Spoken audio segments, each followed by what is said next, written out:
স্বাগত বিশ্ব বাংলায়, সঙ্গে আছি আমি দিলওয়ার হোসেন। শুরুতেই সংবাদ শিরোনাম। বিশ্বে যুবশক্তি পরিবর্তনের এজেন্ট বললেন প্রধান উপদেষ্টা ডক্টর ইউনূস। তরুণদের অন্তর্ভুক্তি ছাড়া টেকসই বৈশ্বিক অগ্রগতি সম্ভব নয়। মালদ্বীপে অনিয়মিত বিদেশিদের শনাক্ত করে দ্রুত নির্বাসন দিচ্ছে কর্তৃপক্ষ। ইমিগ্রেশন বিভাগের অভিযানে 81 জন অবৈধ অভিবাসীকে আটক। এবং ইতালিতে এক বাংলাদেশি যুবকের মরদেহ উদ্ধার করেছে পুলিশ। 2 বছর রেস্টুরেন্টে কাজ করতেন তিনি, কয়েকদিন আগে নিখোঁজ হয়েছিলেন।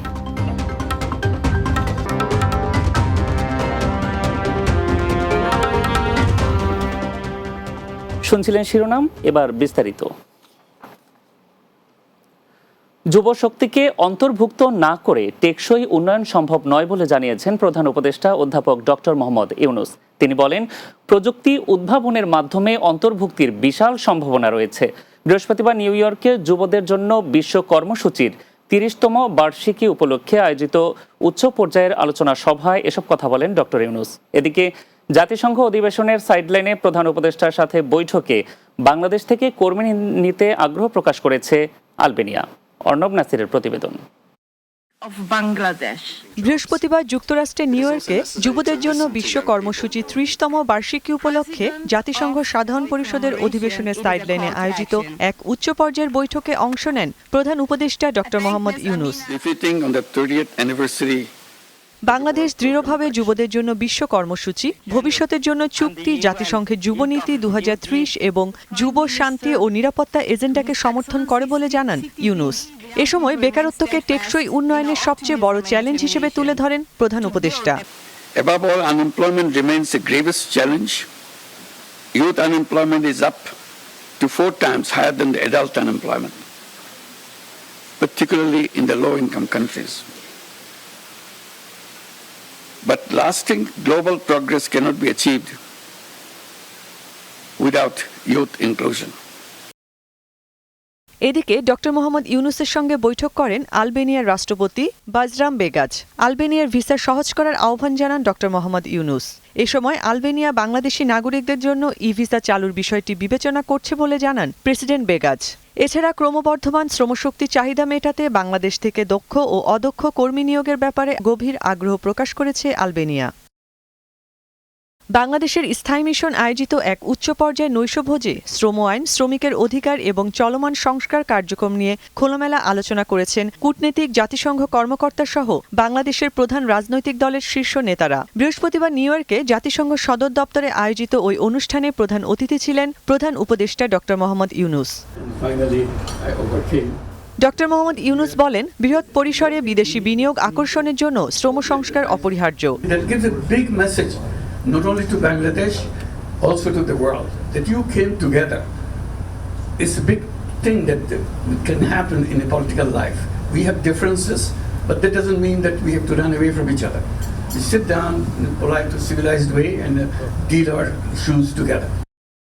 এছাড়াও ডক্টর মোহাম্মদ ইউনূস নেদারল্যান্ডসের প্রধানমন্ত্রী ডিক স্ক্রুফের সঙ্গে দ্বিপাক্ষিক বৈঠক করেন। এ সময় তারা স্বার্থ সংশ্লিষ্ট বিভিন্ন বিষয়ে আলোচনা করেন। Arnab Nasir, news desk, Bangla TV. মালদ্বীপে বিশেষ অভিযান চালিয়ে 81 জন অবৈধ অভিবাসীকে আটক করেছে দেশটির ইমিগ্রেশন বিভাগ। মঙ্গলবার রাতে রাজধানী মালের বিভিন্ন জায়গায় অভিযান চালিয়ে তাদের আটক করা হয়। ইমিগ্রেশন কর্তৃপক্ষ জানিয়েছে, অভিযানের সময় মালে সিটির 463টি স্থানে তল্লাশি চালানো হয়। এ সময় মোট 932 জন বিদেশিকে যাচাই বাছাই করা হয়, যার মধ্যে 81 জনকে অবৈধ অভিবাসী হিসেবে আটক করা হয়। এছাড়াও বিদেশিদের অবৈধ ব্যবসার তথ্য পাওয়া গেছে। এমন অন্তত 10টি স্থানের তথ্য সংশ্লিষ্ট কর্তৃপক্ষের কাছে হস্তান্তর করা হয়েছে। অভিযানটি চলমান জাতীয় পরিকল্পনার অংশ, যার মাধ্যমে অনিয়মিত বিদেশিদের শনাক্ত করে দ্রুত নির্বাসন দেওয়া হচ্ছে। ইতালিতে সাগরবালা ওরফে অভি নামে এক বাংলাদেশি যুবকের মরদেহ উদ্ধার করেছে পুলিশ। পরিবার ও স্থানীয় সূত্র জানা গেছে, ইতালির পিরুগিয়া শহরের স্পোলেটো এলাকায় একটি কালো ব্যাগের মধ্যে তার মরদেহটি উদ্ধার করা হয়। বুধবার রাতে তার পরিবারকে এই খবরটি জানায় নিহত অভির মামাতো ভাই ইতালি প্রবাসী শুভবালা ও ভাতিজা মিঠুন তালুকদার। নিহতের পরিবার থেকে আরও জানা যায়, গত 2.5 বছর আগে ধার দেনা করে সাগর পথে লিবিয়া হয়ে ইতালি যায় অভি। গত 2 বছর যাবৎ ইতালির স্পেলেটো বসবাস করে আসছেন এই যুবক। সেখানেই একটি রেস্টুরেন্টে কাজ করতেন। তবে হঠাৎ ইতালির আশ্রয় কেন্দ্র থেকে নিখোঁজ হন তিনি। নিখোঁজের কয়েকদিন পর ইতালির পিরুগিয়া শহরের স্পেলেটো এলাকা থেকে একটি কালো ব্যাগে ভর্তি মরদেহটি উদ্ধার করে দেশটির পুলিশ। পরে ময়নাতদন্তের জন্য মরদেহটি হাসপাতালের মর্গে প্রেরণ করা হয়। মরদেহের পাশ থেকে একটি বৈদ্যুতিক সাইকেল উদ্ধার করা হয়েছে। সাইকেলটি অভি ব্যবহার করতেন বলে ধারণা করা হচ্ছে। বিশ্ব বাংলায় নিচ্ছি এবার ছোট একটা বিরতি। ফিরে আসার পর অন্যান্য সংবাদের সাথে আরো যা থাকছে। সৌদি আরবের আবহা প্রদেশে জনপ্রিয় পর্যটন স্পট ইশারা আল ডাব্বাব বিভিন্ন দেশের পর্যটকদের পাশাপাশি ভ্রমণ করছেন বাংলাদেশি প্রবাসীরাও।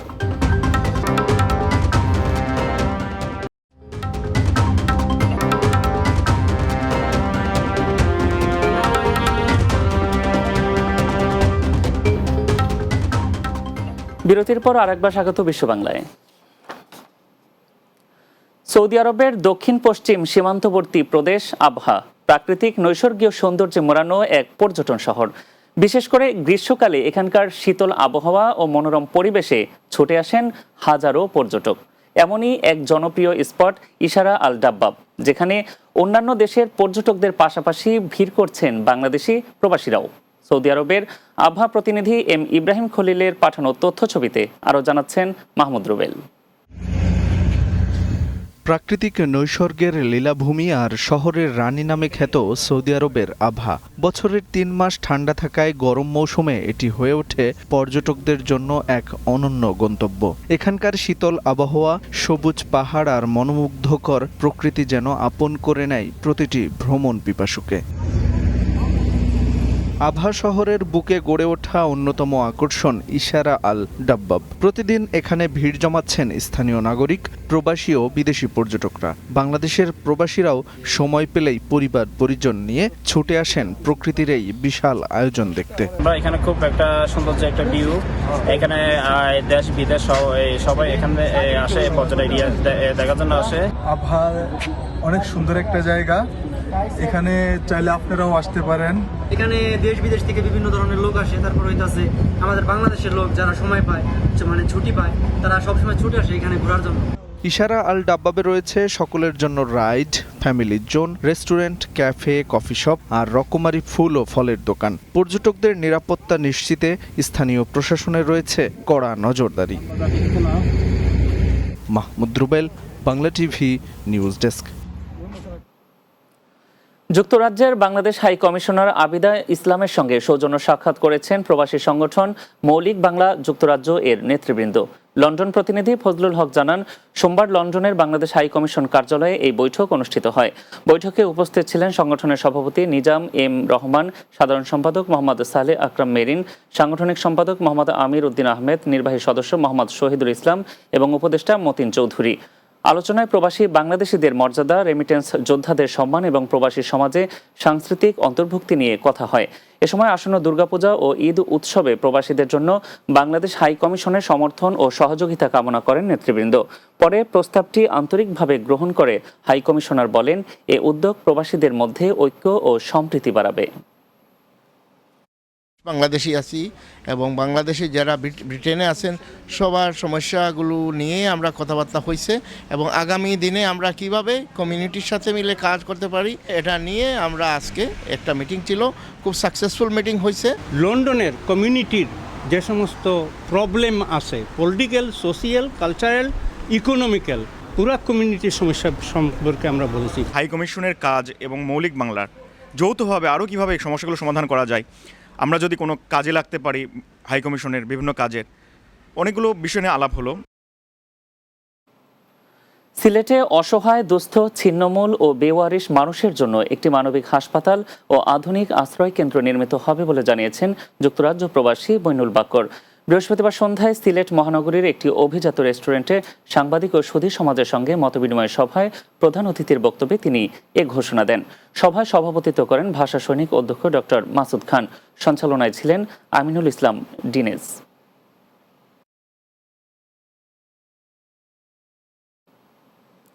শেষ করব বিশ্ব বাংলা, তার আগে সংবাদ শিরোনামগুলো জানিয়ে দিচ্ছি আরও একবার।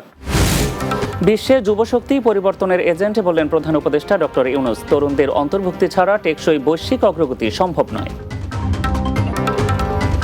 মালদ্বীপে অনিয়মিত বিদেশিদের শনাক্ত করে দ্রুত নির্বাসন দিচ্ছে কর্তৃপক্ষ। ইমিগ্রেশন বিভাগের অভিযানে 81 জন অবৈধ অভিবাসীকে আটক। ইতালিতে এক বাংলাদেশি যুবকের মরদেহ উদ্ধার করেছে পুলিশ। 2 বছর রেস্টুরেন্টে কাজ করতেন তিনি। কয়েকদিন আগে নিখোঁজ হয়েছিলেন। এবং সৌদি আরবের আবহা প্রদেশে জনপ্রিয় পর্যটন স্পট ইশারা আল ডাব্বাব বিভিন্ন দেশের পর্যটকদের পাশাপাশি ভ্রমণ করছেন বাংলাদেশি প্রবাসীরাও।